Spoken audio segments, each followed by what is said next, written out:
Un vrai chrétien doit-il fêter la Pentecôte? C'est notre sujet de ce jour. L'un des abonnés à la chaîne m'a demandé en commentaire de parler de la Pentecôte. Et il a raison. J'ai eu le sentiment effectivement de parler de cela, car chaque année, la Pentecôte est célébrée dans le monde. Elle est vue comme une fête chrétienne. Et bizarrement, nous, dans cette chaîne où nous parlons du Seigneur, des enseignements basés sur la vérité, nous n'avons pas évoqué cette question de la Pentecôte. On a souhaité à aucun de vous une joyeuse fête de Pentecôte et nous sommes restés totalement silencieux et indifférents face à cette festivité-là. Donc, il y a lieu d'éclairer là-dessus parce que quelques-uns certainement se demandent, mais comment les frères ici n'ont pas parlé de cela? Nous allons prendre Actes des Apôtres chapitre 2, verset 1. Il est écrit: le jour de la Pentecôte, ils étaient tous ensemble dans le même lieu. Arrêtons-nous un instant. Ici, on nous parle du jour de la Pentecôte. Ce que nous gardons à l'esprit pour beaucoup, c'est le jour où le Saint-Esprit est descendu. Waouh, quelle occasion vraiment de célébrer un tel jour. Mais j'aimerais déjà vous faire remarquer que dans les Écritures, les apôtres eux-mêmes qui avaient expérimenté ce jour-là de l'effusion de cet esprit n'ont jamais décrété une fête, disons, comme le Saint-Esprit est descendu ce jour-là. Donc, c'est le jour où on va célébrer l'effusion du Saint-Esprit. Ils n'ont jamais fait. Avez-vous une recommandation des apôtres quelque part prescrivant à l'Église de célébrer ce jour? Parce que la Pentecôte n'a jamais été une fête chrétienne. Est-ce que vous comprenez? La Pentecôte est une fête juive. Ça, vous devez le garder à l'esprit. Donc aujourd'hui, vous avez une Pentecôte qui est dite Pentecôte chrétienne. Or, nous savons que nous sommes édifiés sur le fondement des apôtres et des prophètes conformément à Éphésiens chapitre 2, verset 20. Et sur ce fondement, ils nous ont jamais dit que la Pentecôte était une fête chrétienne. Ils nous ont jamais décrété un jour qu'on doit célébrer l'effusion du Saint-Esprit. La Pentecôte, bibliquement, est une fête juive. Et c'est une prophétie. Et c'est ce que nous allons découvrir aujourd'hui. D'abord, il faut qu'on commence par comprendre ce que signifie Pentecôte. Pentecôte, si vous pouvez vérifier Online Bible, une application que je vous ai toujours conseillée ici. Pentecôte vient du grec Pentecost, qui signifie 50e. Voilà. Quand vous dites Pentecôte, en fait, vous dites 50e. Mais 50e après quoi? 50e, parce que quand on dit 50e, c'est quoi? C'est qu'il y a un décompte. Donc on compte 1, 2, 3, 4, 5 et on arrive au 50e et il y a une fête. Mais 50e à partir de quoi? 50e après quoi? Pour le monde, cette fête de Pentecôte qui est dans nos calendriers, pour le monde, c'est 50e après la Pâque. C'est-à-dire que la Pâque, on célèbre la mort de Jésus et maintenant 50 jours après, ils ont établi la Pentecôte parce que Pentecôte effectivement veut dire 50e. Mais est-ce que selon la Bible, le décompte part à partir de la Pâque? C'est là une question importante. Et déjà, pour ceux qui n'ont pas encore regardé notre enseignement sur la Pâque, je vous demande d'aller regarder cet enseignement. Il y a une différence entre la Pâque biblique et la Pâque mondaine. Déjà, la Pâque mondaine a S, ce qui ne se trouve pas dans la Bible. De la Bible, c'est une Pâque qui n'a pas de S et le jour même de la Pâque est différent du jour qui est établi dans nos calendriers. Remarquez très bien, si vous vérifiez la Pâque de cette année, la date à laquelle elle a été célébrée, c'est une date différente de l'année précédente. Et vous pouvez encore vérifier les années antérieures. Vous allez remarquer que cette date varie en fonction des années. Donc chaque année, la date de la Pâque est modifiée. Donc ce qui fait que la date aussi de la Pentecôte est modifiée. Pourquoi? Parce que la Pentecôte est célébrée 50 jours dans le monde après la Pâque. Or, la Pâque que vous voyez célébrer dans le monde là, on vous l'a dit dans l'enseignement où on a parlé de cela, c'est la célébration de la lune, parce que cette date-là ne varie pas en 20. En fait, elle varie en fonction de la lune. C'est le dimanche qui suit la pleine lune qu'a instauré la Pâque. Est-ce que vous voyez un peu? Donc, on fait adorer les gens les astres sans qu'ils le sachent. Dans la Bible, la date de la Pâque est stable, le 14e jour du premier mois, Exode 12. Je ne vais pas revenir sur ces détails-là. Donc nous ne sommes pas là pour faire les choses à la manière des hommes, à la manière du monde. C'est pourquoi même si vous voudriez aujourd'hui qu'on célèbre je ne sais pas quelle fête prescrite dans la Bible, mais vous devriez suivre les recommandations bibliques et non pas faire à votre façon. Comme aujourd'hui, ils ont une Pentecôte chrétienne alors que les apôtres n'ont jamais prescrit aux chrétiens de célébrer une fête Pentecôte soi-disant chrétienne. La Pentecôte reste une fête juive. Il y avait un rassemblement juif. Vous devrez savoir qu'il y a 3 fêtes juives qui nécessitaient des grands rassemblements à Jérusalem. Il y a la fête des pains sans levain, hein? Il y a la fête de la Pentecôte que nous sommes en train de voir aujourd'hui, 2, et il y a la fête des tabernacles. Est-ce que vous voyez? C'est pour ces 3 grandes fêtes-là qu'il y avait des rassemblements à Jérusalem.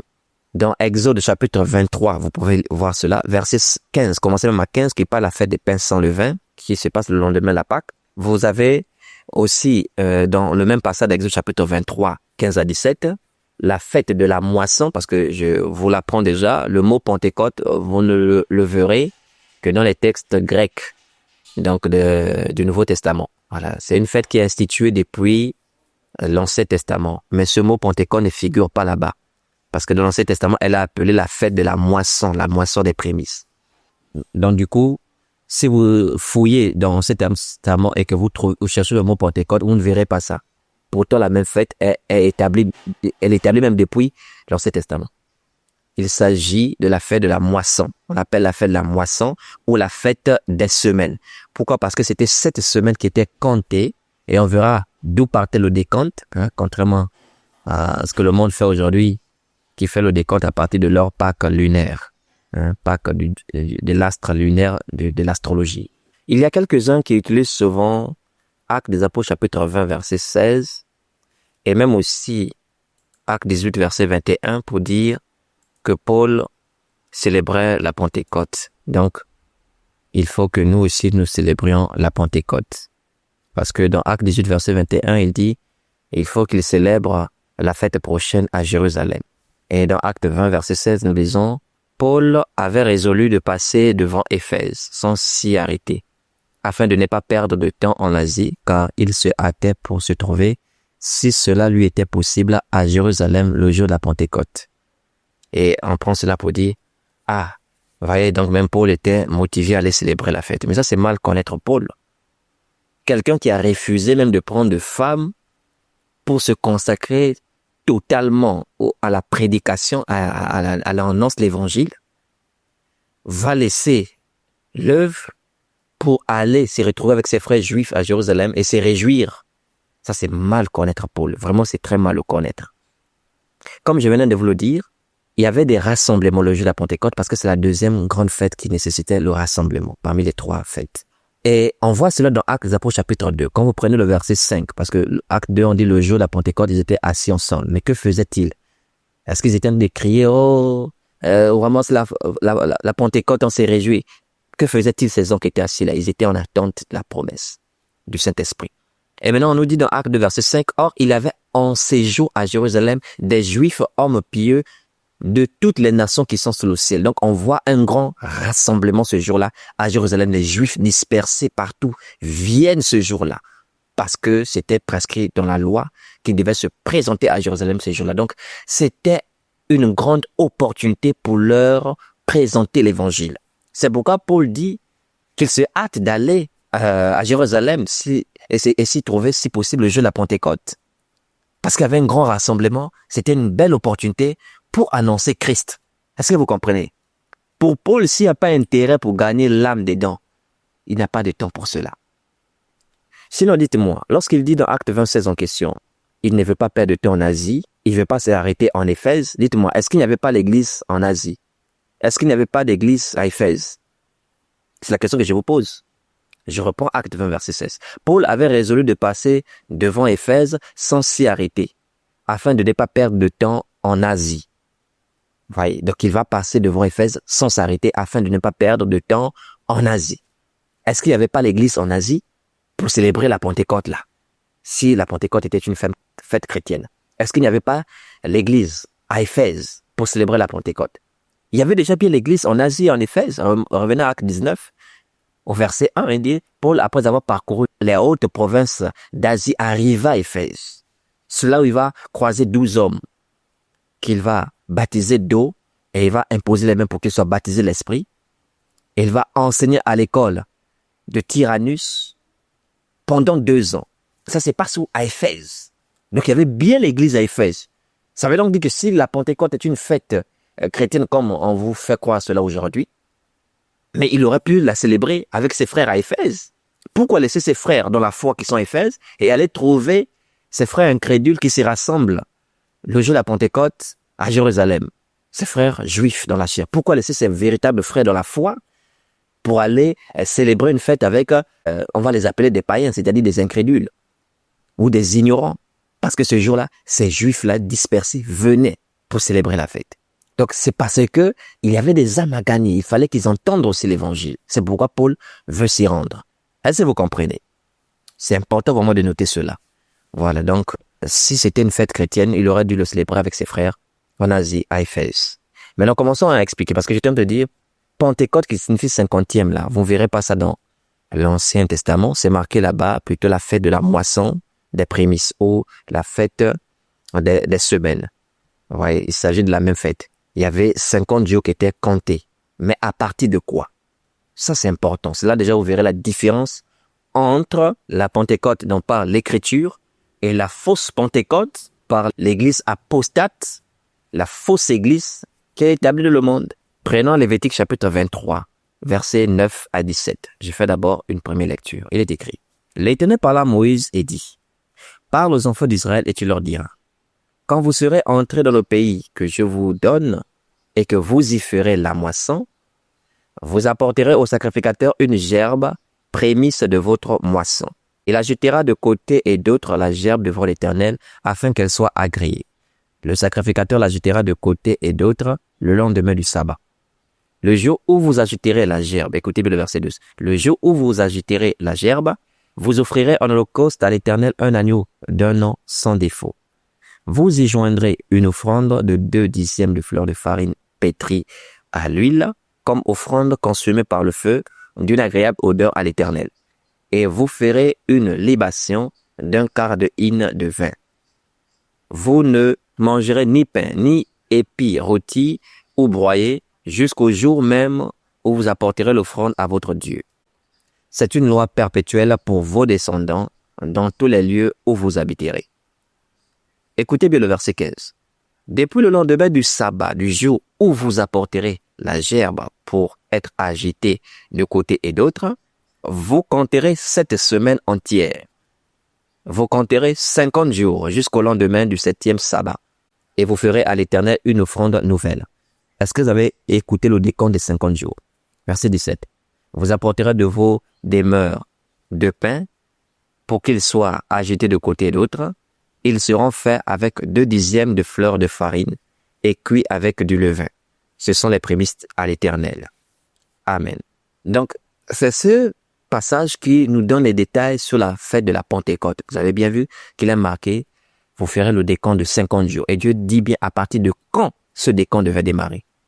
Ce qui est terrible avec les hommes aujourd'hui, ils prennent une expression biblique Pentecôte, qui signifie 50e, et ils en font à leur manière. Ils célèbrent à leur manière. Non! Quand Dieu dit une chose, il donne des indications, il donne des orientations. Si vous tenez à célébrer la Pentecôte, vous devrez célébrer cela en suivant les règles de Dieu. La manière dont vous la célébrez, elle se conforme à l'Écriture. Et je tiens encore à vous le rappeler, la Pentecôte n'est pas une fête chrétienne, c'est une fête juive. Pour nous, c'est une prophétie de quelque chose de profond que nous vivons actuellement, de manière spirituelle. Mais comme les hommes sont charnels, c'est des fêtards, et c'est pourquoi ils n'en font qu'à leur tête. Donc, on va détailler un peu ce passage. Nous voyons au verset 9, Dieu qui dit à Moïse de parler au peuple. Et au verset 10, il dit, « Quand vous serez entrés dans le pays que je vous donne et que vous y ferez la moisson. » Commencez déjà par souligner la moisson. Donc, c'est ce que j'étais en train de vous dire. Les Juifs célébraient la Pentecôte parce qu'ils célébraient la moisson. Ils se réjouissaient au milieu de la moisson. Maintenant, ils devaient apporter une offrande à Dieu. Je reprends le verset 10. « Parle aux enfants d'Israël et tu leur diras, quand vous serez entrés dans le pays que je vous donne et que vous y ferez la moisson, vous apporterez au sacrificateur une gerbe, prémisse de votre moisson. Vous voyez ici, on doit apporter au sacrificateur une gerbe, c'est-à-dire un ensemble de tiges de céréales. Et cet ensemble de tiges de céréales-là, c'est ça l'offrande en question qu'on appelle les prémices ici. C'est important de souligner ce détail. Pourquoi? Parce que c'est à partir de là que part le décompte pour aboutir à la Pentecôte, c'est-à-dire le 50e. Le décompte, Dieu l'a jamais institué à partir de la Pâque. Ça, c'est ce que les hommes égarés, qui sont animés de la puissance d'égarement, ont établi. Parce que comme toujours, ils prennent une portion d'écriture et ils appliquent à leur façon. Ils n'en font qu'à leur tête. Nous, on n'a pas reçu la puissance d'égarement. Nous, on a reçu la puissance de la vérité. C'est pourquoi nous nous efforçons par la grâce du Seigneur à établir ou rétablir vraiment la vérité. Bien. Dieu dit, pendant leur moisson, ils devaient apporter au sacrificateur une gerbe, prémisse de leur moisson. Et nous allons aller au verset 15 pour que vous puissiez comprendre que c'est de là que parle le décompte. Lévitique 23, verset 15, il a dit, « Depuis le lendemain du sabbat, du jour où vous apporterez la gerbe pour être agitée de côté et d'autre, vous compterez 7 semaines entières. » Vous voyez? 7 semaines, une semaine à 7 jours. Donc 7 semaines, ça fait 49 jours. Maintenant, écoutez le verset 16. Dieu dit, « Vous compterez 50 jours jusqu'au lendemain du 7e sabbat, et vous ferez à l'Éternel une offrande nouvelle. » Pourquoi on dit nouvelle? Parce qu'il y a une première offrande. La première offrande, c'est la gerbe. Ce sont les tiges de céréales, prémices de la moisson qui a été apportée. Ça, c'est la première offrande. Maintenant, à partir de ce jour-là, on va compter 50 jours, 7 semaines entières. Au 50e jour, qui est la Pentecôte, parce que c'est ça, Pentecôte 50e, on fait une offrande nouvelle. Et cette offrande nouvelle est expliquée au verset 17. On dit, « Vous apporterez de vos demeures 2 pains, pour qu'ils soient agités de côté et d'autre. Ils seront faits avec 2 dixièmes de fleur de farine et cuits avec du levain. » Ce sont les prémices de l'Éternel. Ça aussi, ce sont les prémices. Donc, il y a 2 prémices ici. Il y a les premières pour la gerbe et les deuxièmes par rapport aux 2 pains. Il y a la première offrande et il y a la nouvelle offrande, la deuxième offrande. Vous voyez, donc, bibliquement, le décompte de la Pentecôte. Pentecôte veut simplement dire 50e. Ce décompte-là part à partir de la fête des prémices. Le jour où on a présenté l'offrande, la gerbe des prémices. Le décompte ne part pas à partir de la Pâque. Ces fêtes que nous lisons sur l'Ancienne Alliance sont des prophéties. Tout le monde le sait aujourd'hui, la Pâque prophétise la mort de Jésus-Christ, car Christ est notre Pâque immolée, selon 1 Corinthiens chapitre 5, verset 7. Ça, le monde l'a célébré, la Pâque.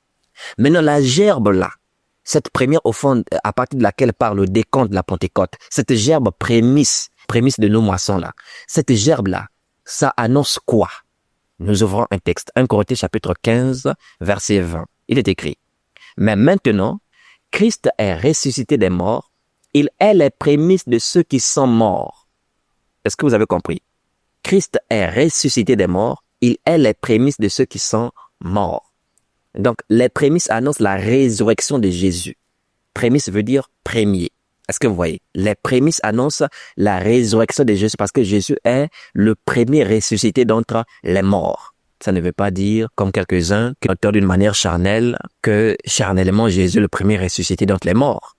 Puisqu'on dira Lazare a été ressuscité, beaucoup même ont été ressuscités avant sa résurrection. Mais la question que j'aimerais vous poser, ceux qui sont ressuscités tels que Lazare, ne sont-ils plus jamais morts? Ils sont morts. Où est Lazare aujourd'hui? Mais Christ est le premier véritable ressuscité qui ne meurt plus. Est-ce que vous voyez? Donc, il est les prémices. Je reprends 1 Corinthiens 15, verset 20. Mais maintenant, Christ est ressuscité des morts. Il est les prémices de ceux qui sont morts. Donc, la fête des prémices, cette offrande qu'on apporte au sacrificateur, là, à part de laquelle a été fait le décompte pour la 50e qu'on appelle la Pentecôte, cette fête des prémices annonçait la résurrection de Jésus. La question que j'aimerais vous poser, entre la mort et la résurrection, qu'est-ce qui est plus grand? Entre la mort et la résurrection, qu'est-ce qui est plus grand? C'est la résurrection, parce que la résurrection célèbre la vie. C'est la résurrection. Mais vous constatez bien que cette gerbe-là, Dieu dit, je vais reprendre Lévitique 23, verset 10, « Parle aux enfants d'Israël et tu leur diras, quand vous serez entrés dans le pays que je vous donne et que vous y ferez la moisson, vous apporterez au sacrificateur une gerbe, prémisse de votre moisson. » On vient de voir, ça prophétise Christ ressuscité. Mais vous voyez que ce monde est un monde de mort. Pourquoi? Parce qu'ils ont placé le décompte à partir de la mort. Donc à partir de la Pâque. Alors que le décompte est positionné à partir de la résurrection, c'est-à-dire à partir des prémices de la gerbe. Vous voyez, c'est un monde de mort. Ce monde célèbre la Pâque, mais ce monde ne célèbre pas les prémices. Je parle ici, parce que les Juifs continuent à célébrer cela, je parle des soi-disant chrétiens de ce siècle-là, qui célèbrent la Pâque comme étant la mort de Jésus, mais qui ne célèbrent pas la résurrection de Jésus, c'est-à-dire les prémices. Ça, c'est grave. Ils font leur décompte à partir de la mort. Ce sont des morts, parce que la résurrection, elle est plus grande que la mort. La résurrection a vaincu la mort. Donc, bibliquement, le décompte pas à partir de la résurrection. Et comme ce ne sont pas des vivants, mais ce sont des morts, ils n'ont pas établi une fête célébrant la résurrection de Christ, mais ils ont célébré simplement la mort de Christ. Bon, vous me direz s'il existe une fête établie pour célébrer la résurrection de Christ. Vous me direz s'ils l'ont établi. Si je me trompe pas ce niveau, il n'y a pas de souci. Certainement, je ne maîtrise pas l'histoire. Ils n'ont pas célébré la résurrection de Jésus. Vous me direz s'ils l'ont fait. Gardons néanmoins à l'esprit que le décompte, si vous voulez, faites le calcul, le jour fixé pour la Pentecôte, faites le calcul à partir du jour fixé qu'ils ont fixé pour la Pâque. Vous verrez, ça donne directement 50. Donc, ils ont célébré le décompte, ils ont établi le décompte à partir de la Pâque et non pas à partir des prémices. C'est terrible. Vraiment terrible. Nous retenons pour nous que le décompte part de la résurrection de Christ. Donc, la prémisse déjà annonce la résurrection de Jésus. Maintenant, 50 jours après, il y a une offrande nouvelle qui est présentée. Mais cette offrande nouvelle-là, c'est quoi? Cette offrande nouvelle, c'est nous. C'est nous l'Église. Dans Romains chapitre 12, écoutons ce que dit l'apôtre Paul. Romains chapitre 12, verset 1, il dit « Je vous exhorte donc, frères, par les compassions de Dieu, à offrir. » Offrir, c'est l'offrande. À offrir vos corps comme un sacrifice vivant, saint, agréable à Dieu, ce qui sera de votre part un culte raisonnable. L'offrande nouvelle, c'est nous aujourd'hui. La première offrande, c'est Christ. L'offrande nouvelle, c'est nous. Et cette offrande-là, c'est 50 jours après la résurrection de Jésus. Effectivement, c'est ce qui se passe. Parce que quand vous prenez Actes des Apôtres chapitre 1, au verset 3, il est dit, après la résurrection de Jésus, qu'il a passé 40 jours avec les disciples. Oui, après sa résurrection, il a passé 40 jours avec eux. Après, il est parti aussi, il leur a demandé d'attendre le Saint-Esprit. Donc, certainement, le laps de temps, le petit laps de temps entre la montée de Christ au ciel et la descente du Saint-Esprit, ça doit être 10 jours. Vous voyez, ce qui fait 50 jours, le Saint-Esprit est descendu et ce jour-là, il y a eu une offrande nouvelle. Cette offrande-là, c'est quoi? Mais c'est nous. Parce que dans l'offrande nouvelle, je vous rappelle, quand Dieu décrit l'offrande nouvelle après les 50 jours, il dit ceci, je reprends Lévitique 23, versets 15 à 17. Depuis le lendemain du sabbat, du jour où vous apporterez la gerbe pour être agité de côté et d'autre, vous compterez 7 semaines entières. Vous compterez 50 jours jusqu'au lendemain du 7e sabbat. Et vous ferez à l'Éternel une offrande nouvelle. Vous apporterez de vos demeures 2 pains pour qu'ils soient agités de côté et d'autre. Vous voyez, 2 pains. Ils seront faits avec 2 dixièmes de fleur de farine et cuits avec du levain. Ce sont les prémices de l'Éternel. Vous voyez, l'offrande nouvelle ici, ce sont 2 pains qui seront cuits avec du levain. Le levain représente le péché. C'est-à-dire que Christ nous appelle tels que nous sommes. Parce que ces 2 pains-là, c'est nous aujourd'hui. Ces 2 pains parlent de 2 peuples, les juifs et les non-juifs. Est-ce que vous voyez? Parce que nous sommes le pain. Nous sommes cette pâte. Comme dit 1 Corinthiens chapitre 5, verset 6. Nous sommes une pâte nouvelle aujourd'hui. Nous sommes une pâte nouvelle. Maintenant, le fait qu'on soit cuit avec du levain montre que nous sommes nés dans le péché. Est-ce que vous voyez? Nous sommes cuits, on est cuits ainsi. On est nés en fait ainsi avec ce péché-là, c'est ce péché en nous. Donc Christ nous appelle ainsi. C'est pourquoi il dit, venez à moi, vous tous qui êtes fatigués et chargés, et je vous donnerai du repos de vos âmes. Matthieu 11, versets 28 à 30. Venez à moi, vous tous qui êtes fatigués et chargés. Ça ne parle pas des problèmes de la vie, comme le disent les faux prophètes. Ça parle ici du péché, parce qu'on était chargé du péché. C'est pourquoi Dieu accepte cette offrande ici avec du levain.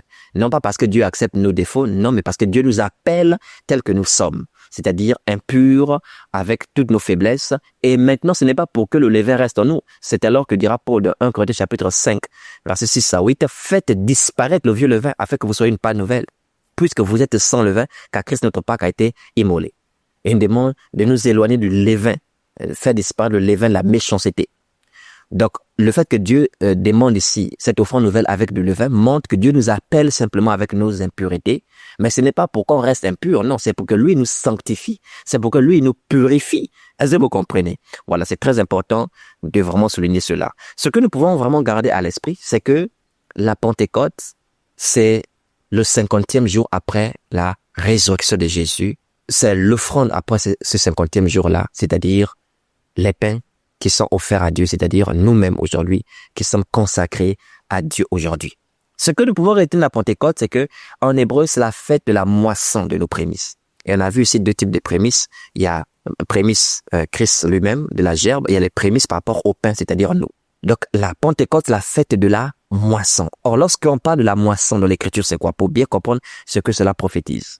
Qu'est-ce qu'on veut dire lorsqu'on parle de la moisson dans l'Écriture? Prenons Luc chapitre 10, versets 1 à 2. Il est écrit: Après cela, le Seigneur désigna encore 70 autres disciples, et il les envoya 2 à 2 devant lui dans toutes les villes et dans tous les lieux où lui-même devait aller.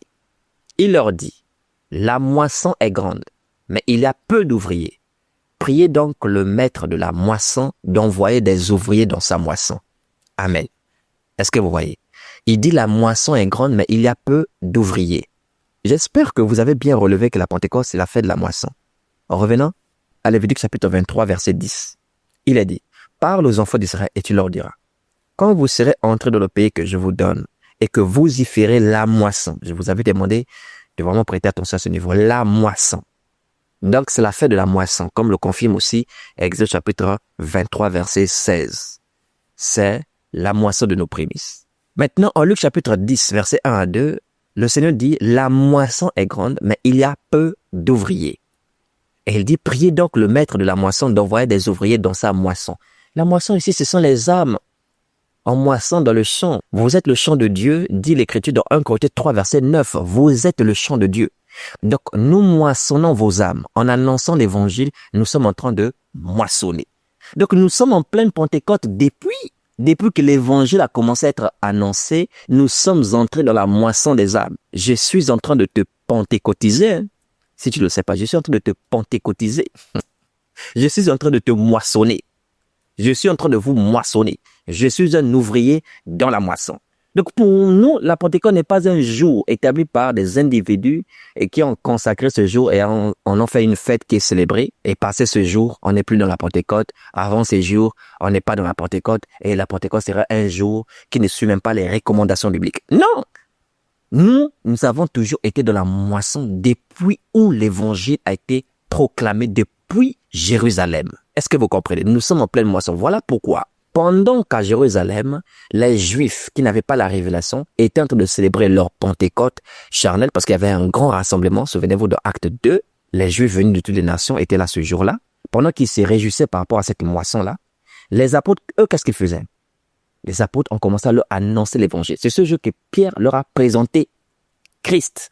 Il a présenté Christ. Et lui, il était en train de les moissonner. Et il y a eu une moisson de 3000 âmes ce jour-là. Alléluia. Actes des Apôtres, chapitre 2, verset 41. Le nombre des disciples s'augmenta d'environ 3000 âmes. Il y a eu une moisson grande sur les 3000 âmes. Et c'est pourquoi Paul dit, il veut pas s'arrêter. Il veut aller là-bas, se rendre, si possible, à Jérusalem le jour de la Pentecôte pour moissonner. Parce que comme eux s'est rassemblés, les Juifs, pour célébrer la moisson charnelle, Paul, lui, il va pour les moissonner spirituellement. Et ce n'est pas pour nous qu'un seul jour on le fait, non. Nous moissonnons les âmes tous les jours. Nous annonçons l'évangile tous les jours pour la moisson. Est-ce que vous comprenez? Donc, mes bien-aimés, nous sommes entrés dans la Pentecôte depuis que l'évangile a commencé à être proclamé. Et nous sommes en train de travailler aujourd'hui en tant qu'ouvriers. Et j'ai une recommandation à vous adresser, c'est celle que le Seigneur dit dans Luc 10, verset 2. La moisson est grande, mais il y a peu d'ouvriers. Priez. Priez, mes bien-aimés, parce que il y a aujourd'hui beaucoup qui se sont détournés du véritable évangile. Et le nombre d'ouvriers pour la véritable moisson diminue. Et vous en êtes témoins aujourd'hui. Le nombre d'ouvriers de la vérité diminue. Donc vraiment, priez pour nous, à qui Dieu a fait la grâce d'être envoyés pour la moisson. Priez pour que Dieu en suscite davantage au milieu de nous. Et soutenez-nous en partageant. Soutenez-nous aussi selon vos finances, afin que nous contribuions ensemble pour la moisson. Car comme je vous l'ai toujours dit sur cette chaîne, tant que la moisson n'aura pas été achevée, le maître ne reviendra pas. Oui, selon Matthieu chapitre 24, verset 14. Je vais vous le lire. Il est écrit, « Cette bonne nouvelle du royaume sera prêchée dans le monde entier pour servir de témoignage à toutes les nations. Alors viendra la fin. » Vous voyez, il faut que la bonne nouvelle soit annoncée partout pour la moisson des âmes. Donc, cela n'est pas accompli. La fin ne viendra pas. C'est-à-dire le Seigneur ne reviendra pas.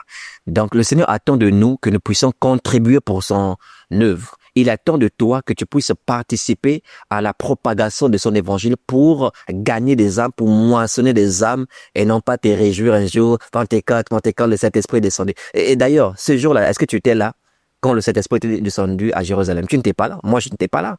Vous voyez? On n'était pas là. Qui étaient là? Les apôtres. S'il y a quelqu'un qui devait vraiment célébrer ça, ceux à qui ça a vraiment marqué, mais ce sont eux. Mais on ne voit aucune prescription de cela. Ils n'en ont pas fait une fête chrétienne comme les fêtards qu'on a aujourd'hui. Non, ça c'est des personnes qui n'ont pas la révélation. Maintenant, vous avez reçu la lumière. C'est à vous d'en faire ce que vous voulez, car chacun de nous rendra compte à Dieu pour lui-même. Et vous qui avez compris ces choses et qui comprenez que vous êtes déjà dans la Pentecôte et que ce n'est pas un jour qu'un homme a décrété pour vous, mais c'est une période prophétique que le Seigneur a établie pour nous. Continuez vraiment à nous soutenir pour cette grande moisson et que Dieu vous rende selon vos œuvres. On se dit à très bientôt. Merci.